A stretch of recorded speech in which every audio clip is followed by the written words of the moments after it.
بلى من أسلم وجهه لله وهو محسن فله أجره عند ربه ولا خوف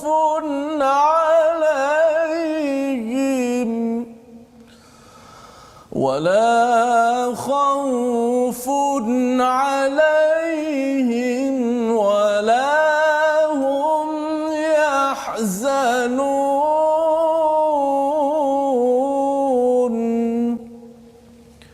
Surahul Azim. Assalamualaikum warahmatullahi wabarakatuh. Alhamdulillah wassalatu wassalamu ala Rasulillah wa ala alihi wa man wala syada la ilaha illallah syada Muhammadan abduhu wa rasuluh.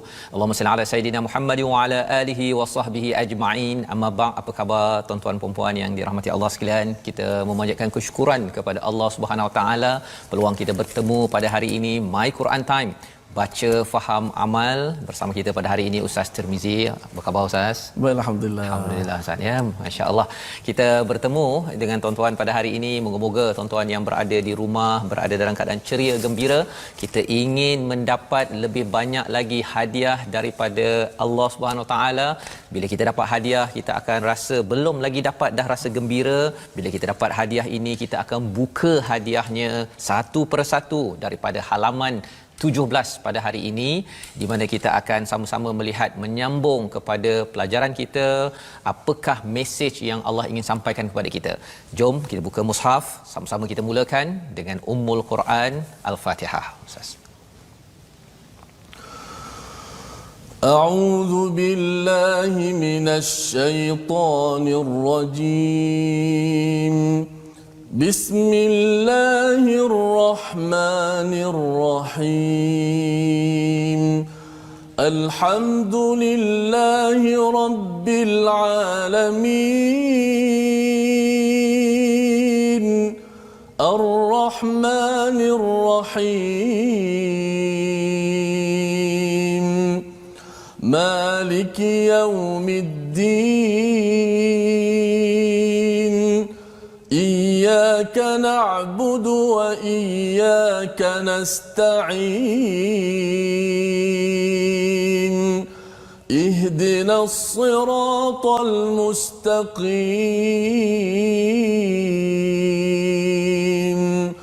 صراط الذين أنعمت عليهم غير المغضوب عليهم ولا الضالين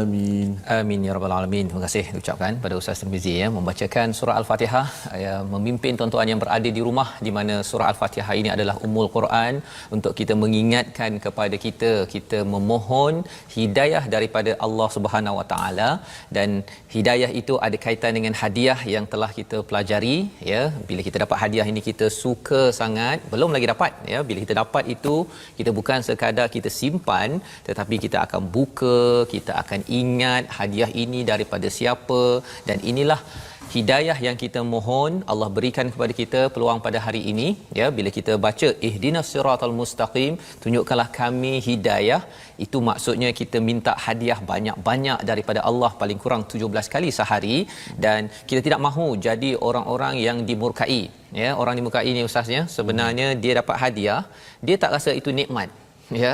Malah kita baca dalam ayat yang ketujuh itu, siratal ladzina an'amta alaihim, jalan orang-orang yang diberi nikmat. Pasal ada orang dapat hadiah tapi dia pergi buang hadiah, ataupun dia dapat hadiah, dipersoalkan hadiah ni, mengapalah hadiah begini, mengapa bagi hadiah ini, itu adalah orang yang dimurkai. Itulah yang kita belajar daripada surah Al-Baqarah. Setakat ini kita sudah pun hadir pada halaman nombor 17. Jom sama-sama kita melihat sinopsis, apakah ringkasan yang kita akan baca pada hari ini. Baik, kita bermula dengan ayat 106 hingga 108, bukti adanya penghapusan hukum-hukum syariat. Nanti kita tengok istilah nasih ataupun mansukh, ya. Apa maksud mansukh ini? Apa yang dibatalkan? Apakah yang ada dalam Alkitab? Itu yang pertama. Pada ayat 109 hingga 110, sikap ahli kitab terhadap kaum mukminin, ya, kepada orang-orang beriman. Jika kita beriman, tuan-tuan sekalian, ya, kita nak tahu macam mana kita nak menghadapi orang-orang ahli kitab, ya, walaupun mungkin ada yang kata ada ke ahli kitab dekat Malaysia, nanti kita bincang. Dan yang ketiganya kaum Yahudi dan Nasrani, pandangan masing-masing tentang lawannya. Dia Allah simpulkan dalam satu ayat nanti bahawa sebenarnya mereka itu angan-angan kosong. Ya, nak masuk syurga, dia kata mereka akan masuk syurga, tapi sebenarnya angan-angan kosong. Mengapa? Itu yang kita nak baca, kita nak belajar, kita nak tilawah pada hari ini. Jom sama-sama kita mulakan dengan ayat 106 hingga ayat 109 bersama dengan Ustaz Tirmizi. Terima kasih Fadhil Ustaz Fazrul, sidang penonton, para sahabat-sahabat Al-Quran Karim sekalian. Alhamdulillah, kita syukur banyak-banyak dan rasa bertuah mengucapkan alhamdulillah diberi peluang oleh Allah Subhanahu Wa Taala sekali lagi untuk bersama dengan kalamnya, kitabnya Al-Quran dalam My Quran Time. Kita baca, kita cuba memahami dan kita cuba sama-sama untuk mengamalkan apa yang kita baca dan juga kita faham. Mudah-mudahan Allah Subhanahu Wa Taala memberikan kepada kita pencerahan satu muka surat hari ini. Ya, muka surat yang ke-17. Bagaimana kita nak menjadi orang-orang yang berjaya walaupun disebut tentang ahli kitab, golongan Yahudi dengan sifat tercela mereka, kedengkian mereka, bahawa Allah Subhanahu Wa Taala akan memberi pengajaran kepada kita untuk kita menjadi orang-orang yang berjaya, insya-Allah. Insya-Allah. Ayat ke-106 hingga yang ke-109 sah. 9, ya. أعوذ بالله من الشيطان الرجيم بسم الله الرحمن الرحيم ما ننسخ من آية أو ننسها نأت بخير منها أو مثلها ألم تعلم أن الله على كل شيء قدير ألم تعلم أن الله له ملك السماوات والأرض وما لكم من دون الله من ولي نصير أم تريدون أن تسألوا رسولكم كما سئل موسى من قبل ومن يتبدل الكفر بالإيمان فقد ضل سواء السبيل ود كثير من أهل الكتاب لو يردونكم من بعد إيمانكم كفارا لو يردونكم من بعد إيمانكم كفارا حسدا من عند أنفسهم من بعد ما تبين لهم الحق فاعفوا واصفحوا حتى يأتي الله بأمره إن الله على كل شيء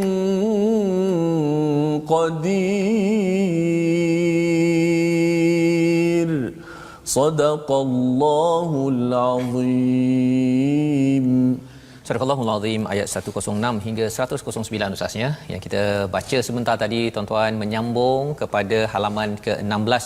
Allah membawakan, kalau kita melihat ayat 105 semalam kita berbincang tentang orang kafir dari ahli kitab dan orang musyrik tidak menginginkan diturunkan sesuatu kelebihan pun kepada orang-orang yang beriman. Ya, mereka nak pilih Ustaznya. Okey, kalau boleh Rasul geng kami, kalau boleh kelebihan untuk kami, yang tak bagus untuk awak. Lebih kurang begitulah ya.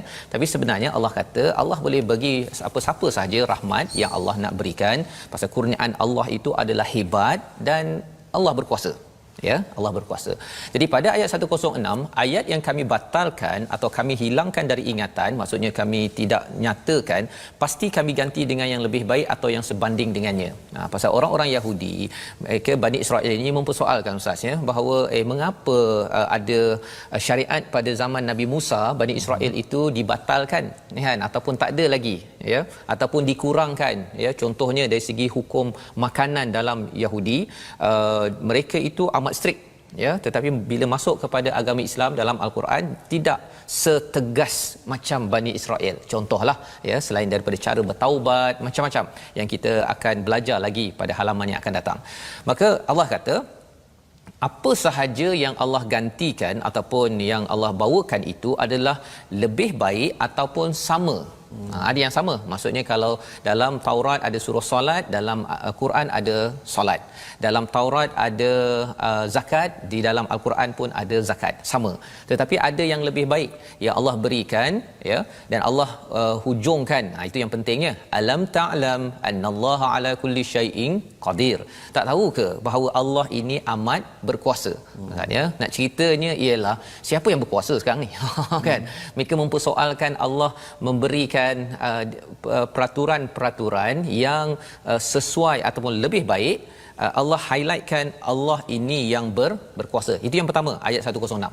Ayat 107, alam ta'lam, tak tahu ke kamu? Bercakap tentang tak tahu ini, sebenarnya mereka tahu Ustaz. Dari segi intelek, orang Yahudi ni tahu Allah berkuasa ya, Allah yang segala yang ada di muka bumi ini, mulkus samawati wal ard, kerajaan Allah, mereka tahu. Tapi di sini tahu, tapi di sini tidak mengakui. Hati mereka itu ada penyakit. Yang ini kaitan dengan kita pada tahun ini ialah kadang-kadang kita dekat sini tahu itu peraturan Allah, tapi di sini kadang-kadang rasa tak apalah kan, sekali-sekala kan. Okey, bercakap tentang solat tahu on time, tapi di sini cakap tak apa kot, saya lewat sikitlah hari ni pasal dah baca banyak Quran, contohnya kan. Perkara-perkara itu adalah penyakit yang melanda kepada Bani Israel yang kita tidak mahu ulangi pada umat Islam zaman sekarang ya. Itulah kandungan ayat 106 dan ayat 107 itu Allah cakap wa malakum min dunillahi min waliyyin wala nasir ya, tidak ada selain daripada Allah yang menjadi pelindung, yang jadi penolong. Pasal kalau Bani Israel ini mereka telah ditolong pada zaman Nabi Musa, ditekan oleh Firaun. Itu cerita mereka. Dan bagi mereka bila bersama dekat Madinah itu sama juga, tidak ada penolong kecuali Allah Subhanahu Wa Taala. Juga mesej untuk kita bahawa tidak ada yang boleh menolong. Kita bercakap tentang COVID-19 Ustaz ya, bercakap tentang ekonomi, tentang nak bina keluarga, tetap ya kita bercakap tentang Allah lah sebagai wali dan Allah lah sebagai sumber pertolongan. Tak ada orang lain boleh tolong. Orang lain, anak kita ke pasangan kita nak tolong macam mana pun kita di sini di dunia dulu Ustaz ya, sebelum kita bercakap di akhirat lagilah, sudah tentu pertolongan Allah itu amat jelas. Jadi disambung pada ayat 108 ya, am turiduna an tasalu rasulakum kama suila Musa min qabl ya. Disambung lagi apa penyakit Bani Israel yang tidak mahu ia berulang kepada kita ya. Jadi apakah penyakit itu? Penyakit mempersoalkan Ustaz. Ya, bukan menyoal, mempersoalkan. Ada dua perkara kat situ. Kalau kita menyoal kepada, kalau zaman Nabi itu menyoal Nabi nak tahu, okey. Zaman sekarang saya tanya ustaz-ustaz, sebenarnya kalau dalam ayat ini ustaz, mana perkara yang perlu diberi penekanan? Contohnya kan, kalau kita cakap tentang tajwid itu menyoal. Tapi mempersoal, cara soal pun dah lain ustaz. Ustaz, kalau banyak-banyak ayat ni ustaz, pengalaman ustaz lah kan. Mana yang dia cara bercakap itu pun, bersoal itu pun lain. Jadi ada dua, menyoal ataupun mempersoal. Jadi di sini dalam ayat 108 ini am turiduna an tasalu rasulakum kama suila Musa min qabl. Apakah kamu nak jadi macam kamu menyoal rasul kamu? Perkataan rasulakum ini Allah nak nak maklumkan pada Bani Israel yang mendengar ini ataupun Yahudi lah ya, bahawa Nabi Muhammad sallallahu alaihi wasallam ini adalah bukan sekadar rasul orang Arab. Bukan sekadar rasul kepada orang tertentu, tetapi rasul lakum, rasul kamu. Allah nak beritahu mesej itu, ya, mesej itu kama suila Musa min qabl, seperti kamu pernah mempersoalkan kepada Nabi Musa. Dia bila cakap tentang mempersoalkan Nabi Musa, Ustaz, satu yang kita dah tengok sebelum ini, kita cerita pasal nak sembelih lembu, kan. Dia siap tanya itu ini apa sebagainya, bukan tanya nak tahu, tanya itu untuk menyusah-nyusahkan, ya, sehingga kan Nabi Musa dia cakap bahawa sekadar bertanya, tetapi dalam surah As-Saff, Ustaz, ya, ada istilah lima tu'dhunani, ya, mengapa kamu menyakitiku. Maksudnya bertanya-tanya ini contohnya lah, ya, bagi anak-anak adik-adik lah kat rumah, ya, tanya mak bila mak nak dapat gaji mak, kan. Tanya itu sebenarnya nak tahu ke, nak soal ke ataupun mempersoalkan.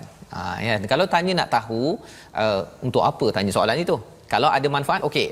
Tetapi kalau katakan mak bila dapat gaji mak, mengapa gaji mak tu sikit mak? Mengapa mak tak belikan untuk katakan Ahmad, kan, ataupun Ali, mengapa tak belikan untuk saya kereta mainan?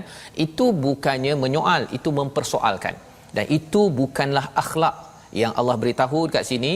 Am turiduna an tasalu rasulakum kama su'ila Musa min qabl wa man yatabaddalil kufra bil iman faqad dhalla sawa'as sabil. Oh, subhanallah, Ustaz, ya. Di sini Allah bila dah cakap tentang soal tadi itu, Allah cakap siapa yang gantikan kufur atas iman, maksudnya soal-soal yang mempersoalkan Nabi, sebenarnya itu adalah akhlak orang-orang yang kufur. Ya, zaman sekarang ni apa? Mempersoalkan mengapa Nabi itu ada janggut, kan? Mengapa Nabi itu dia buat itu, buat ini? Itu bukan menyoal, itu mempersoalkan. Dan mempersoalkan sesuatu yang diturunkan oleh Allah, ya, ada setengah orang pasal nak tahu, kan? Dia nak tahu mengapa kena berjanggut, kan. Oh, ini adalah sunnah Nabi, dah habis, kan. Tapi kalau mempersoalkan, mengapa tak bela janggut sampai ke sini ke, mengapa tak bina jambang? Kalau orang tak ada janggut, ada satu helai saja, adakah itu mengikut sunnah, kan? Perkara-perkara tersebut adalah perkara yang kita ingin beri perhatian. Itu sebabnya, Ustaz, kita nak memastikan kita pasakkan dalam diri kita agar jangan mempersoalkan, tapi boleh menyoal. Ustaz boleh tolong tak baca ayat 108 ini bersama dengan tuan-tuan yang berada di rumah. Okey, terima kasih Ustaz Fazrul. Kita nak pasakkan lagi ayat supaya betul-betul masuk dalam jiwa kita dan tak jadi seperti orang-orang yang Ustaz sebut tadilah. Persoal dan mempersoalkan, ya. Satu benda menyoal yang okey, tapi jangan mempersoalkan. Ya, sebagaimana orang-orang mereka yang Allah Taala sifatkan mereka ni bersoal dengan di luar batasan. Di luar batasan soal untuk nak menghina dan mengejek-ngejek, bukan nak ikut pun, dia nak mengejek je, ya, nyusah-nyusahkan orang. Ya, masya-Allah. Okey, kita baca ayat 108. Auzubillahi minasyaitanir rajim. Am turiduna an tas'alu rasulakum kama su'ila Musa min qabl wa man yatabaddalil kufra bil iman faqad dhalla sawa'as sabil.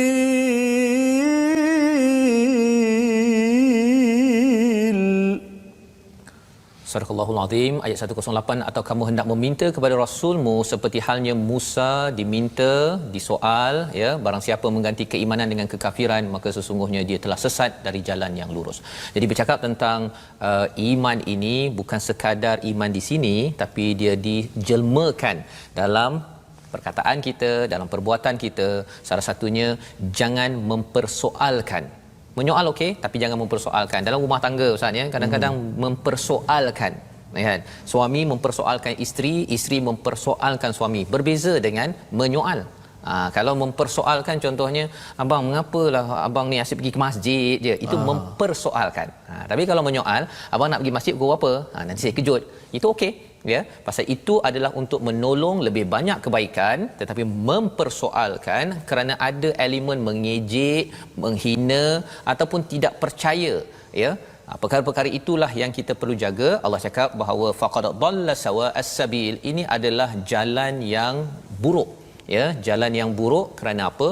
Kerana mungkinlah tidak sampai kepada kufur akidah, tapi kalau dalam rumah tangga, Ustaz, kalau asyik yang si suami mempersoalkan isteri, kan, si isteri pun mempersoalkan suami, maka berlakulah kekufuran yang si suami tak menghargai si isteri tidak menghargai si suami, kerana kita yakin bahawa kelemahan tetap ada, tetapi kita kena menyokong ke arah keimanan, ya. Kelemahan yang ada itu kita harap Allah ampunkan atas dasar iman tersebut. Jadi itu adalah isi daripada 108, disambung pada ayat 109, wadda kathirum min ahlil kitab law yaruddunakum min ba'di imanikum kuffaran hasadan min 'indi anfusihim min ba'di ma tabayyana lahumul haqq, ya. Apa maksudnya? Ramai di kalangan ahli kitab menginginkan sekiranya mereka dapat mengembalikan kamu setelah kamu beriman, ya, menjadi kafir kembali kerana rasa dengki dalam diri mereka setelah kebenaran, ya. Jadi sebenarnya orang ahli kitab ini, Yahudi dan Nasrani ini, mereka kalau boleh nak orang beriman kafir, ya, kufur kepada Allah, mana kembali kepada kekufuran, kembali kepada kekufuran setelah dapat iman. Pasal apa? Pasal mereka ni ada dalam hati mereka namanya hasad. Hasadan. Oh, disebut jelas, Jelas. Hasadan. Ya. Kufur mereka itu kerana ada hasad. Jadi kufaran hasadan itu sebelah-sebelah, Ustaz, ya. Jadi dalam hidup kita, tuan-tuan sekalian, di dalam tahun ini, kalau dalam hati kita itu ada hasad, dia boleh membawa kepada kekufuran. Dia tak boleh tengok orang lebih. Tak boleh tengok orang lebih. Tengok orang lebih saja dia kata, lah, pakai kereta dah tak sampai 3 bulan kena tarik tu. Mula-mula dia hasad, tapi akhirnya dia tidak bersyukur bahawa kawannya dapat nikmat, dan akhirnya apa kesan? Kesannya dia pun nanti akan rasa, boleh ke saya dapat kejayaan dalam hidup saya? Dia tak rasa bahawa Allah yang sama yang bagi pada kawan itu boleh bagi kepada dia. Jadi Bani Israel ataupun Yahudi ini, dia tak suka, kita dah belajar dalam ayat 105 bahawa mereka tak nak orang lain dapat lebih daripada mereka. Ya, itu penyakit zaman berzaman. Jadi dalam hal ini Allah cakap apa? Kerana rasa dengki dalam diri mereka setelah kebenaran jelas bagi mereka. Subhanallah, Ustaz, ya. Hasad itu satu kan, membawa pada kufur tadi, tapi lebih daripada itu ialah mim ba'di ma tabayyana lahumul haqq. Bila datang kebenaran, orang yang dapat lagi penjelasan, rupa-rupanya orang itu lebih mudah untuk hasad. Itu sebabnya tuan-tuan, kalau tuan-tuan makin baca Al-Quran ini, tuan-tuan dapat lebih banyak kebenaran. Kita kena jaga hati ini. Pasal bila dapat kebenaran, kita akan ada cakap apa? Orang sana tu tak betul. Itu satu. Tapi yang keduanya, mengapa orang sana itu yang membawa kebenaran, dia diikuti lebih daripada ikut saya? Itu cabaranlah, ya, penceramah macam saya, ya, Ustaz, ya. Orang-orang yang jadi pemimpin, dia akan mempersoalkan mengapa orang lain dapat lebih follower dekat Facebook, dekat Instagram. Dia kalau tak jaga hati ini, dia akan ada hasad, dan hasad boleh membawa kepada kekufuran, ya. Dan lebih daripada itu, bagaimana nak menghadapi? Ini teknik menghadapi orang-orang begini dalam hidup kita. Adakah kita kena balas balik dengan hasad? Allah kata fa'fu wasfahu. Maafkanlah mereka dan berlapang dadalah dengan mereka. Wasfahu ni daripada perkataan safhah, Ustaz, ya. Macam ini kita lapisan ataupun halaman baru. Jadi kita pergi kepada bahagian yang seterusnya, ya. Jadi kita pun nak bergerak pada seterusnya lah, Ustaz, ya. Dalam hidup kita ni memang kita kena maafkan dan move on. Dan apakah cara kita move on? Jangan terlampau kisah sangat pada perkara ini. Nanti kita akan tengok macam mana kita nak kuat, ya, nak kuat dalam perkara di sini, ya. Sebabnya sebelum kita pergi lebih jauh lagi, kita nak tengok perkataan penting kita pada hari ini. Perkataan kita pada hari ini adalah basara, ya, basara, iaitu berulang dalam al-Quran sebanyak 148 kali, ya. Dan maksud basara ini apa? Basir. Kita akan lihat pada ayat 109 selepas rehat nanti. Tapi nak ceritanya apa? Basara ini ada kaitan dengan basir, Allah melihat satu, dan dalam diri kita, kalau kita nak beragama, kita bukan sekadar apa istilahnya Ustaz, membabi buta, kan, bukan iman yang sembrono, tetapi kita hendaklah berasaskan kepada basirah. Basirah mata ke? Bukan, tetapi berdasarkan pada mata hati yang betul-betul nampak, dan kita tahu bahawa Allah akan jaga kita walaupun ada orang dengki, ya. Adakah orang dengki lebih kuat daripada Allah? Sudah tentu jawapannya Allah lebih kuat. Macam mana kita nak tahu, nak lindungi diri kita betul-betul daripada orang yang hasad, orang yang kufur, orang yang sentiasa tak puas hati dengan kita? Kita akan ikuti sebentar lagi. Kita berehat sebentar. My Quran Time, baca, faham, amal. InsyaAllah.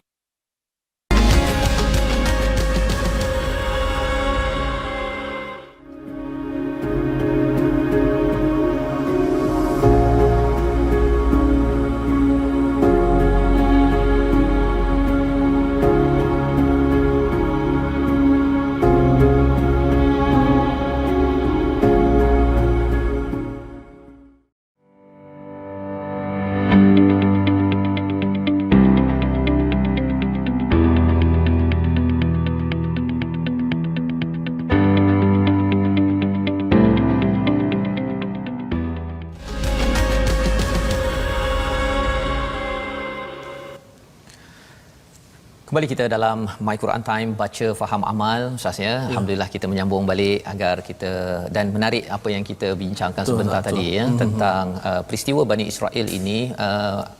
Amalan ataupun apa tindakan mereka itu bukan biasa-biasa, ya, dan bukanlah terasing daripada diri kita, tuan-tuan, kita pada hari ini yang membacanya.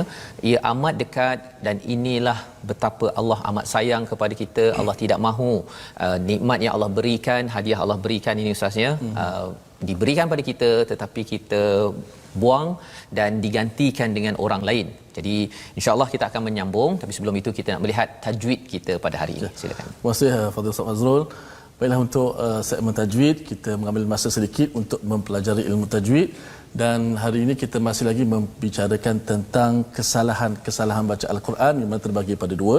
Kita dah jelas kesalahan jali ataupun lahan. Kesalahan dalam ilmu tajwid disebut lahanun jali, kesalahan yang jelas, dan kita masih lagi membicarakan tentang kesalahan yang khafi, iaitu kesalahan yang kecil. Okey, iaitu kesalahan yang contoh kesalahan khafi ialah antaranya menambahkan ataupun mengurangkan kadar bacaan mat pada satu bacaan. Itu termasuk dalam kadar ataupun kesalahan yang kecil. Contoh, minas samaa'i maa'a dibaca 4 ataupun 5 harakat. Walau dhallin dibaca 6 harakat. Kalau orang membacanya dengan 2 ataupun 3 harakat, ia tidaklah sampai mengubah makna. Dia tak melubahkan lafaz tersebut, maksudnya kesalahan-kesalahan yang kecil. Tapi kalau dielakkan, ditinggalkan, maka lebih afdal, maka lebih baiklah, kerana tak sama orang yang berusaha membacanya seperti mana ia diturunkan. Ulama letakkan kaedah-kaedahnya. Kita baca minas samaa'i maa'a, walaupun nampak pada logik akalnya lah kurang sikit je, 1 harakat je, 2 harakat, tapi tak sama. Kita belajar untuk menyebut kalamullah dengan sempurna sebagaimana ia diturunkan, tak sama dengan orang yang baca, mungkin dia sebab tak belajar, dia baca 2 ataupun 3 harakat, ia tidak berubah makna kerana ia kesalahan yang tersembunyi, yang kecil, tapi makam tak sama. Guru saya pernah sebut dulu, orang yang baca panjang berusaha untuk memanjangkan suara itu kalamullah, takkan sama pahala dengan orang-orang yang membacanya dengan tidak sampai harakat-harakatnya. Dari sudut akalnya, logiknya begitu. Maka ia termasuk sebagai kesalahan yang khafi, kesalahan yang kecil, tidak berubah makna, tidak berubah lafaz. Itu contoh-contoh. pada hari ini. Hari ini saya baik, alhamdulillah kita mempelajari tajwid lahnul khafi tadi ya, iaitu kesalahan yang kecil tapi kita cuba jugalah buat yang terbaik. Kerana apa? Kerana ini sebagai adab kita ya, bersama betul. Dengan hadiah ya, kalau orang bagi hadiah tu walaupun satu ikatan ke sampul itu dibuka elok-elok ya, dan hargai pada apa sahaja yang diberikan, tulisannya ustaz ya disimpan elok-elok, maka inilah yang kita manifestasikan dalam hidup kita dengan tajwid bacaan kita. Baik. Alhamdulillah kita teruskan ustaz. Kalau tadi kita ayat 106 hingga ayat 109 bersama tuan-tuan yang berada di rumah, kita nak menyambung ayat 110 hingga 112, cerita tentang bagaimana kita nak menghadapi orang yang hasad, orang yang dengki, yang kufur, yang tak puas hati kalau kita dapat kelebihan ini. Jom kita baca ustaz ya. Silakan. Ayat seterusnya bagaimana kita nak menghadapi golongan tadi. Betul. Saya tertarik ustaz pada ayat yang terakhir kita baca 109, fa'fu wasfahu. Allah sebut kepada maafkanlah mereka dan berlapang dadalah mereka. Maknanya kita ni jangan balas kedengkian dengan kedengkian juga. Jangan kita balas keburukan yang orang buat kepada kita dengan keburukan. Indahnya Islam. Betul. Jangan balas keburukan dengan keburukan juga, tapi balaslah dengan positif. Balaslah dengan kebaikan mudah-mudahan. Okey, kita sambung bacaan kita 110 hingga 112. أعوذ بالله من الشيطان الرجيم بسم الله الرحمن الرحيم وأقيموا الصلاة وآتوا الزكاة وما تقدموا لأنفسكم من خير تجدوه عند الله إن الله بما تعملون بصير وقالوا لن يدخل الجنة إلا من كان هودا أو نصارى تلك أمانيهم قل هاتوا برهانكم إن كنتم صادقين بلى من أسلم وجهه لله وهو محسن فله أجره عند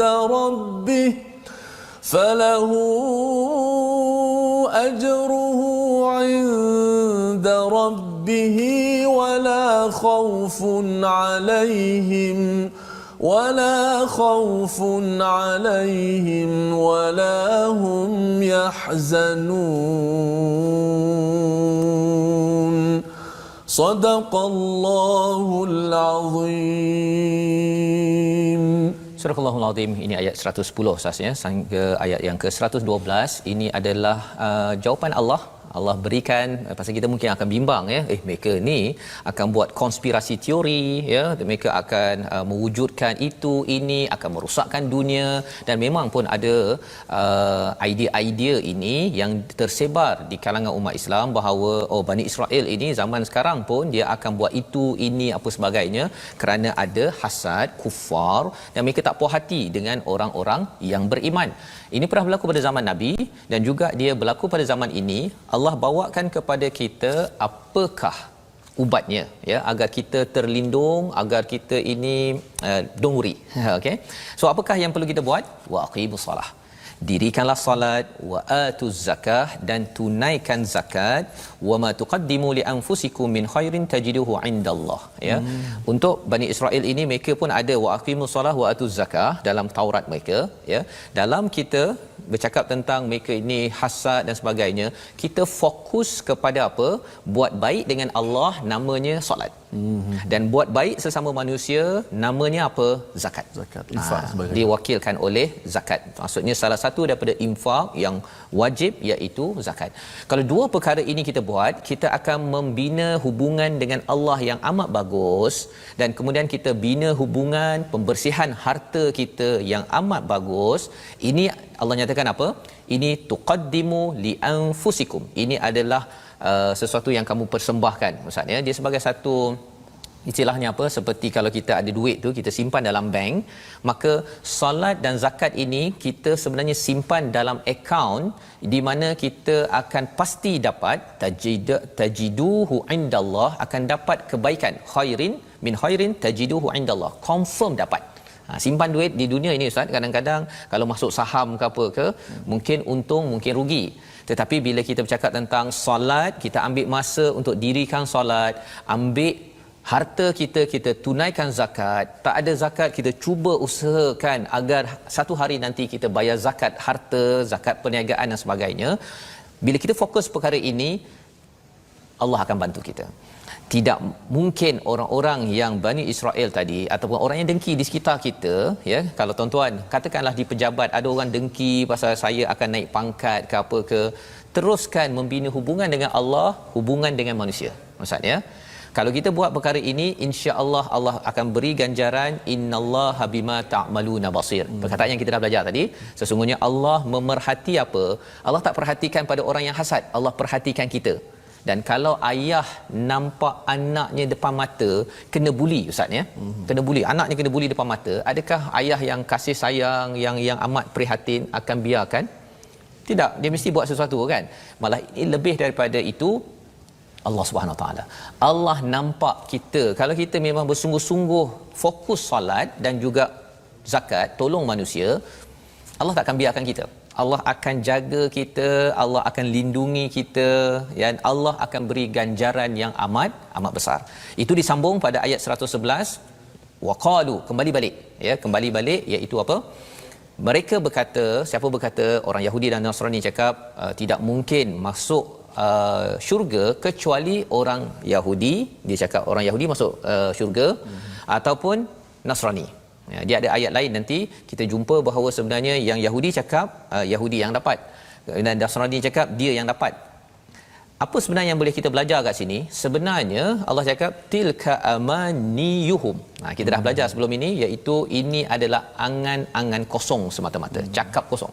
Pelajaran untuk kita yang beragama Islam pun sama juga. Kita tidak boleh cakap kita okey akan masuk syurga kerana IC kita Islam, bukan sekadar itu, tetapi lebih daripada itu iman dan amal soleh. Iman dan amal soleh itu yang akan membantu. Qul hatu burhanakum in kuntum sadiqin. Di hujung itu Allah cakap kepada Nabi, katakan pada mereka kalau betul apa yang kamu cakap itu, datangkan burhan. Apa maksud burhan? Bukti yang nyata. Ya, Quran ini sebagai huda, hidayah, kemudian dia juga sebagai penerangan, dia juga sebagai pemisah di antara yang hak dan yang batil, tapi Quran ini juga sebagai burhan, sebagai bukti yang nyata yang tidak boleh ditolak oleh siapa-siapa, seperti terangnya cahaya matahari. Jadi bila bercakap tentang datangkan burhan ini, Ustaz, ya, sebenarnya ini memberi mesej kepada siapa? Pada kita juga. Maksudnya orang Islam kena ada burhan, bukti yang nyata. Betul ke saya akan masuk syurga? Nak masuk syurga ni apakah yang Allah cakap dalam Quran? Kalau kita kata orang Islam masuk syurga, dia tak tahu pun apa yang ada dalam Quran, apatah lagi nak beramal dengan Quran. Maksudnya takut kita pun jadi seperti orang Yahudi Nasrani yang kata kita dah Yahudi, kita masuk syurga kot. Angan-angan kosong angan saja. Tak buat apa-apa, asalkan lahir dalam keadaan Yahudi Nasrani terus masuk syurga. Betul. Perkara itu berlaku pada umat Islam juga, kecuali apabila kita membaca burhan, kita membaca Al-Quran ini, barulah kita dapat pelajaran. Jadi itu sebabnya kita nak pastikan kita jangan jadi begitu. Kita nak ulang balik Ustaz, ya, ayat 111 ini untuk pastikan kita tidak lupa, jangan claim kita ni confirm masuk syurga kecuali bersungguh-sungguh. Betul, Ustaz. Baca, faham dan mengamalkan isi kandungan apa yang kita ada Al-Quran ini. Sila Ustaz, kita ayat ulang 111, bersama. Ayat 111. Sama dengan kita tuan-tuan. jelas faham Ustaz Fazrul sebut, maknanya saya faham nak masuk syurga ini kena ikut kehendak Allah, bukan ikut kehendak kita. Betul. Kalau ikut kehendak kita macam-macam kita buat. Maknanya kita ikutlah kehendak Allah, kita akan menjadi orang berjaya. Jangan ikut kehendak diri kita sendiri. 111. وَقَالُوا لَن يَدْخُلَ الْجَنَّةَ إِلَّا مَنْ كَانَ هُودًا أَوْ نَصَارَى تِلْكَ أَمَانِيُّهُمْ قُلْ هَاتُوا بُرْهَانَكُمْ إِن كُنتُمْ صَادِقِينَ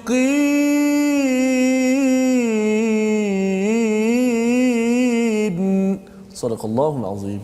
Surahul Azim. Dan mereka Yahudi dan Nasrani berkata tidak akan masuk syurga kecuali orang Yahudi atau Nasrani. Itu hanya angan-angan mereka. Kita tidak mahu berangan-angan juga. Kita lahir Islam saja confirm terus ke syurga.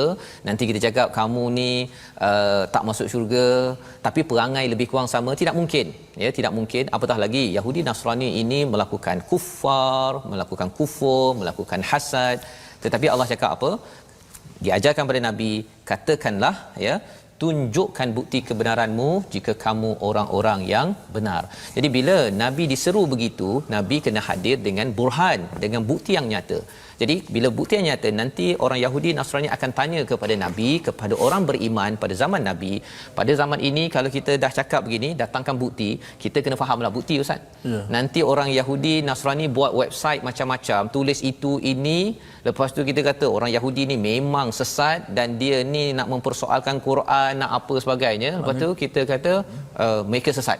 Padahal kita sendiri tak tahu kat mana ayat yang itu berlaku pada saya lah, Ustaz. Dulu ketika di luar negara, peristiwa September 11 tu, orang Yahudi Nasrani datang ke Islamic Center itu, dia tanya Muslim are terrorist, dia kata. Kan? Jadi saya kata tak, kan? Dan kemudian dia kata yes, ada dalam surah apa, surah At-Taubah, dalam surah Muhammad, dalam surah ini.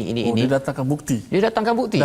Dalil. Okey. Saya pun jam, Ustaz, waktu tu. Waktu tu tak belajar lagi lah tadabbur ini apa sebagainya. Jadi saya fikir-fikir balik, mungkin inilah mesej Allah berikan pada saya walaupun belajar dalam bahagian engineering.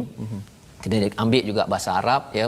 Pasal apa datang ke US itu bukan sekadar untuk ambil ilmu itu sahaja, tetapi sebenarnya juga untuk menyampaikan burhan, ya. So saya terdiamlah waktu tu, terdiam, dan lepas itulah saya berazam saya mesti cari jawapan ini, ya. Kerana bila saya tanya beberapa orang lain, kawan-kawan yang pergi ke negara-negara yang barat ini, ya, walaupun ada yang hafaz Quran, Ustaz, ya, tapi sebenarnya bila kena tanya, kena attack begitu, kadang-kadang jam begitu saja. Padahal Allah dah beritahu dekat sini, kalau katakan mereka kata cita-cita masuk syurga tak betul, apa buktinya? Buktinya apa? Dalilnya macam mana? Dan inilah seruan bagi tuan-tuan yang berada dekat rumah, kita belajar sedikit-sedikit ini agar kita kuat burhan ini dalam diri kita, agar ia menerangi seperti cahaya matahari. Ya, bila cahaya matahari itu ada lampu begini, bila matahari kita buka kawasan ini, lampu kecil-kecil ini semua dah tak berperanan dah, Ustaz. Ya, lampu kecil-kecil ini berperanan hanya bila tak ada cahaya matahari. Tapi bila kita dah ada idea-idea yang hebat, bila datang Al-Quran akan makan segala idea tersebut, dan kita rasa wah, inilah caranya. Dan Allah sambung pada ayat yang ke-112, bala, yang sebenar-benarnya masuk syurga siapa? Yang menyerah diri wajhahu lillah. Itu jawapannya lah, ya. Jawapannya tu Allah bagi jawapan, Ustaz, tak ada pula nak kena kaji yang seterusnya. Terus dapat jawapan, yang menyerah diri wajhahu lillah. Apa maksud wajhahu lillah? Menghadapkan dirinya kepada Allah. Salah satu daripada perkara ini ialah ketika kita sujud itu tanda kita ini menyerah diri pada Allah. Pasal orang Bani Israel ataupun Yahudi ini, Ustaz, ya, apa yang berlaku kalau kita tengok sekarang, kalau Ustaz pagi tadi saya sempat tengok YouTube macam mana mereka sembahyang. Dia kalau yang agak original itu mereka masih lagi ada sujud. Tapi kebanyakan Yahudi dan Nasrani dia berdiri saja, berdiri. Paling hebat pun dia macam tu saja. Ya, jadi sujud dah tak ada. Sujud dah tak ada. Jadi Allah cakap kalau betul-betul kamu ini betul-betul nak masuk syurga, kamu kena sujud menghadapkan wajah dan meletakkan wajah kamu kepada Allah yang pertama. Wa huwa muhsin, kamu buat yang terbaik, buat baik, bukannya dengki dengan orang ataupun tak puas hati dengan nikmat yang datang daripada Allah. Falahu ajruhu inda rabbih, dan amat menarik perkataan wala khaufun alaihim walahum yahzanun. Ya, ayat ini kita dah belajar pada halaman nombor 7 ayat 38 Ustaz ya. Bila bercakap tentang apakah yang berlaku kepada orang-orang yang sentiasa menyerah diri pada Allah Subhanahu Wa Taala, tidak ada ketakutan, tidak ada sedih. Tidak ada ketakutan, tidak ada sedih. Saya nak ulang balik pada tuan-tuan, kita dah belajar sebelum ni, wala khaufun alaihim, bukan wala yakhaf, wala khaufun alaihim. Mungkin katakan si anak Ustaz ya, si anak itu dia mungkin bercakap tentang ada longkang lah, sebagai satu perumpamaan kan. Dia mungkin tak takut longkang tersebut. Ya, dia tak takut longkang tersebut terjatuh ke nanti patah tangan apa sebagainya. Tetapi bila Allah cakap wala khaufun alaihim, tidak ada bimbang takut ke atasnya, maksudnya Allah dah lindungi dia awal-awal lagi dah bahawa anak ini tidak akan jatuh ke dalam longkang. Bagi kita maksudnya apa? Bila Allah cakap wala khaufun alaihim, kita ulang balik apa yang kita dah belajar. Bila diberitahu kita menyerah diri, banyak solat, banyak zakat, Allah akan beri protection, perlindungan kepada kita alaihim. Kita masih ada takut, kita ada yakhaf, kita masih takut bimbang, gaji saya macam mana, ekonomi Malaysia macam mana, kita ada bimbang. Itu yakhaf. Tapi wala khaufun alaihim, Allah akan lindungi daripada perkara mara bahaya yang kita tak sedar. Itu maksudnya alaihim, ke atas mereka. Subhanallah, ini adalah salah satu bagaimana uslub dalam Al-Quran, pendekatan dalam Al-Quran, sehingga kan ayat ini menyebabkan kita akan rasa di dunia kita dilindungi oleh Allah, di akhirat kita dilindungi oleh Allah. Walaupun ada bimbang, tetapi Allah akan bantu kita. Kita membawa kepada 3 sinopsis kita pada hari ini. Mari sama-sama kita lihat tuan-tuan. Yang pertama, apakah sinopsis kita? Dalam kita membaca halaman 17 ini, elakkan hasad dalam hal, terutama hal beragama. Ya, walaupun kita tahu bahawa hasad ini boleh dalam bentuk harta dan sebagainya, tapi rupa-rupanya hal agama hasadnya itu lebih lagi. Ya, lebih lagi berlaku. Orang boleh berbunuhan kerana agama. Maksudnya yang pertama. Yang kedua, kalau kita ingin ganjaran terbaik, jangan minta ganjaran daripada manusia, ya, tetapi kita mula bertanya, minta kepada Allah Subhanahu Wa Taala. Itu adalah lebih solid, lebih mantap untuk kita. Dan yang ketiganya, setiap hujah ya yang kita bawakan, setiap idea yang kita bawakan dalam kehidupan kita, tuan-tuan sekalian, perlu ada asas ilmu daripada Allah Subhanahu Wa Taala, bukan sekadar amaniyuhum, bukan sekadar angan-angan kosong, ya, ataupun omong-omong kosong. Ini membawa kita kepada doa kita agar Allah pelihara kita, memimpin hidayah dan jaga hati kita daripada hasad kepada Allah Subhanahu Wa Taala. Silakan. Bismillahirrahmanirrahim. Alhamdulillahi rabbil alamin. Wassalatu wassalamu ala Rasulillah. اللهم لك الحمد أنت ملك السماوات والأرض ومن فيهن اللهم لك الحمد أنت رب السماوات والأرض ومن فيهن اللهم لك الحمد أنت رب السماوات والأرض ومن فيهن. Ya Allah, ya Tuhan kami, kepada Engkaulah segala kepujian, ya Allah. Engkaulah yang menjadi Raja, yang memiliki kerajaan langit dan bumi dan apa yang ada di antara keduanya, ya Allah. Engkaulah Tuhan yang mentadbirkan langit dan bumi, ya Allah. Engkaulah yang Tuhan yang maha berkuasa lagi maha perkasa, ya Allah. Ya Allah, bantulah kami dalam menghadapi ujian ini ya Allah. Ya Allah, berikanlah pertolongan kepada kami ya Allah. Ya Allah, berilah kekuatan kepada kami untuk kami beramal dengan isi kandungan Al-Quran ya Allah.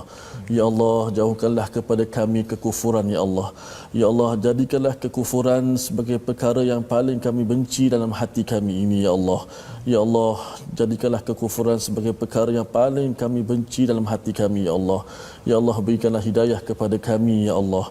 Rabbana la tuzigh qulubana ba'da idh hadaitana wa hab lana min ladunka rahmatan innaka antal wahhab. Wahai Tuhan kami ya Allah, janganlah kau palingkan hati kami setelah kami mendapat hidayah ya Allah. Ya Allah, kurniakan rahmat daripada sisimu ya Allah. Ya Allah, selamatkanlah kami daripada musuh-musuh yang inginkan kami kembali kepada kekufuran ya Allah. Ya Allah, selamatkanlah kami daripada musuh-musuh kami yang dengki kepada kami ya Allah. Ya Allah, selamatkanlah kami daripada musuh-musuh yang ingin kami kembali kepada kekufuran ya Allah. Ya muqallibal qulub, tsabbit qulubana ala dinik. Wahai Tuhan yang membolak-balikkan hati manusia ya Allah, tetapkanlah hati-hati kami di atas agama-Mu ya Allah. Ya Allah, tetapkanlah hati-hati kami ini di atas ketaatan kepadamu ya Allah. Ya Allah, jauhkanlah kami daripada sifat yang dengki, hasad, dengki dan sebagainya ya Allah. Jauhkanlah kami daripada penyakit-penyakit hati yang merosakkan kami ya Allah. Rabbana atina fid dunya hasanah wa fil akhirati hasanah wa qina adzaban nar. Walhamdulillahi rabbil alamin. Amin amin ya rabbal alamin. Terima kasih yang diucapkan pada Ustaz Tirmizi ya, memimpin untuk doa kita pada hari ini. Kita berdoa agar beberapa ayat yang kita baca dalam halaman yang ke-17 ini memberi kesan kepada hati kita, menjadi hidayah. Ia juga menjadi nasihat kepada kita daripada Allah, mir rabbikum, menjadi penawar kepada kita ya. Ia menjadi petunjuk dan juga menjadi rahmah. Bagaimana kita nak mendapat kasih sayang Allah SWT? Tadi tuan-tuan dengar, tuan-tuan diam, tuan-tuan dapat rahmah insya-Allah. Apatah lagi apabila kita mohon sebentar tadi ya, kita mohon daripada Allah, Rabbana atina min ladunka rahmah ya. Kita mohon daripada Allah rahmah, mohon ditunjukkan urusan-urusan kita min amrina pada jalan yang rasyada ya, jalan yang lurus, yang betul-betul berasaskan pada panduan yang kita baca pada hari ini. Tuan-tuan dan puan dimati Allah sekalian, bercakap tentang panduan inilah yang kita ingin sama-sama kongsikan ya. Terus semangat untuk kita berkongsi ini salah satu kempen yang terus berjalan di mana tuan-tuan juga boleh bekerjasama, berganding bahu, wakaf untuk ummah. Inilah satu usaha yang terus kita akan kempenkan. Kerana apa tuan-tuan? Kerana ini adalah ummah ya, kita sebagai satu ummah tidak mahu sekadar hidayah cahaya ini sampai kepada orang tertentu sahaja, tapi kita mahu sampaikan burhan ini yang kita belajar tadi, burhan cahaya seperti mentari ini sampai kepada Amerika, kepada China, kepada seluruh dunia, kepada saudara-saudara kita, kawan-kawan terdekat kita, sanak saudara. Terus mereka rasakan, wah, rupa-rupanya selama ini ada lampu Kalimantan ataupun pendaflor semata-mata, tapi bila membaca Al-Quran dapat cahaya matahari. Dan inilah yang kita ingin sampaikan di Balai Polis, di pusat komuniti wakaf untuk ummah. Selain daripada itu, tuan-tuan juga dijemput untuk bersahabah ya. Kita bersama dalam Sahabah Al-Quran. Kita ada platform rasmi ya. Setakat ini Sahabah Al-Quran ini di My Quran Time Official, itu di YouTube. Kemudian di Facebook Sahabah Al-Quran, dan kemudian My Quran Time, dan juga My Quran Time Official di Instagram. Ada 3 platform di situ yang saya jemput pada tuan-tuan. Boleh subscribe, boleh langgan ataupun join, kerana kita ingin berkongsi ya. Tuan-tuan ada nota, ada nak tanya soalan, ingin berinteraksi dengan Ustaz Tirmizi Ustaz ya, ataupun lebih ramai lagi panel-panel yang mungkin tidak di sini, tidak bersiaran, tetapi mereka juga ya adalah rujukan penting cahaya dalam masyarakat kita yang kita ingin bersahabah atas dasar Al-Quran. InsyaAllah kita bertemu lagi ulangan kita pada jam 5 petang pada hari ini, dan juga pada 10 malam dan juga 6 pagi besok ya. Awal-awal pagi selepas solat subuh itu tuan-tuan nak ulang kaji balik, kemaskan nota dan sebagainya, silakan. Dan insyaAllah kita akan menyambung pada halaman 18 hari esok jam 12 tengah hari insyaAllah. My Quran Time, baca, faham, amal insyaAllah.